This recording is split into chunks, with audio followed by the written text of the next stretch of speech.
Okay, let's talk about one of the absolute strangest events in all of human history, the Dancing Plague of 1518.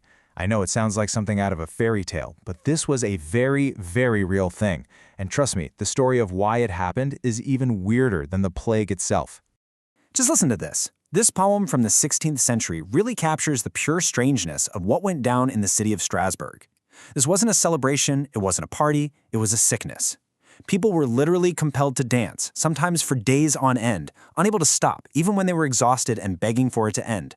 So how on earth does something like this even begin? Well, we have to go back to the long hot summer of 1518, where something that started with just one person would soon spiral out of control and grip an entire city. It all started with one person.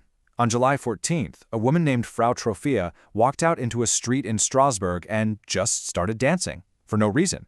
And she didn't stop for days. Then the whole thing went viral, 16th century style.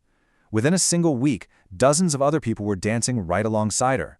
By August, the crowd had ballooned to about 400 people, all trapped in this frantic, non-stop motion.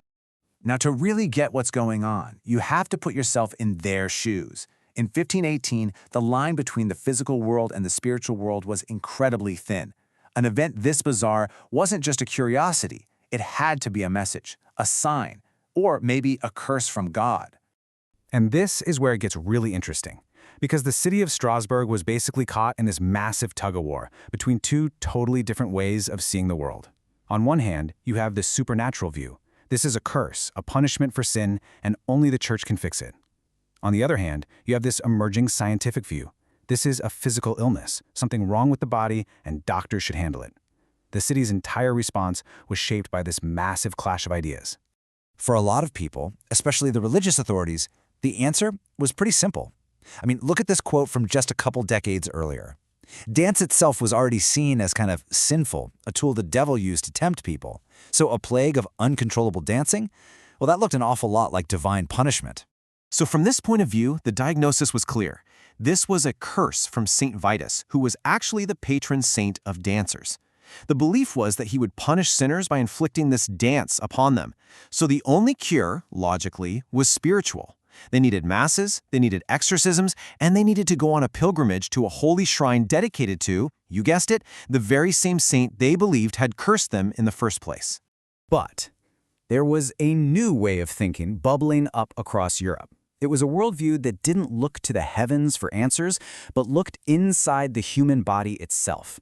And the city's educated elite and its physicians, they had a radically different theory. Their diagnosis was based on what was, for the time, cutting-edge medical science, Gaelic humoral theory. The basic idea was that your health depended on a balance of four fluids in your body.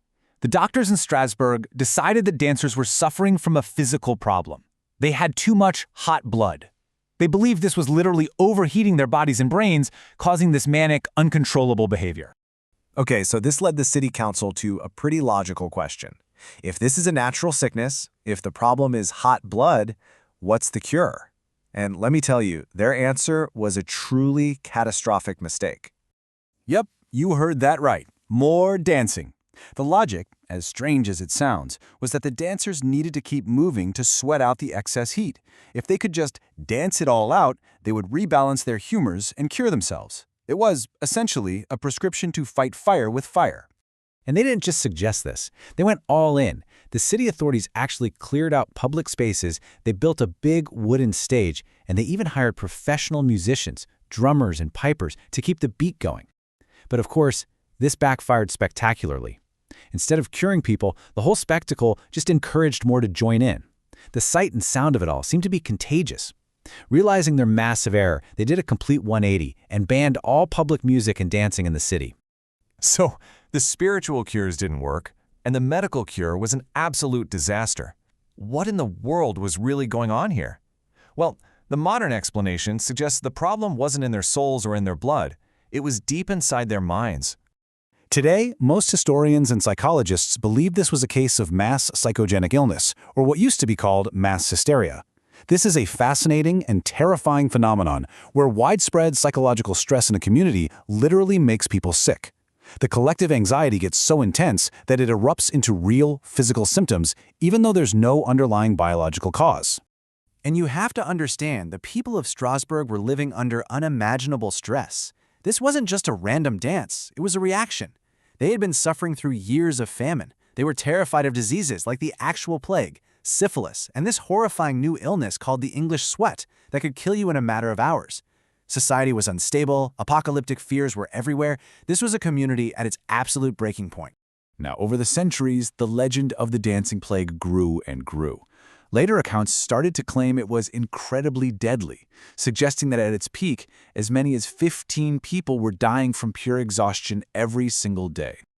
That number, 15 deaths a day, has really come to define the legend. It's a shocking figure.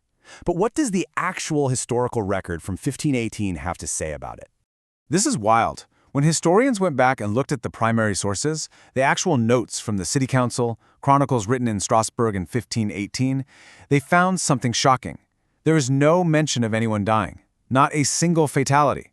The claim of 15 deaths a day comes from stories written decades or even centuries later. Now, that doesn't mean the suffering wasn't real and horrific, but it does add another layer of mystery to what really happened. And what's really fascinating is that the Strasbourg plague, as famous as it is not a one-off. It's not some historical fluke.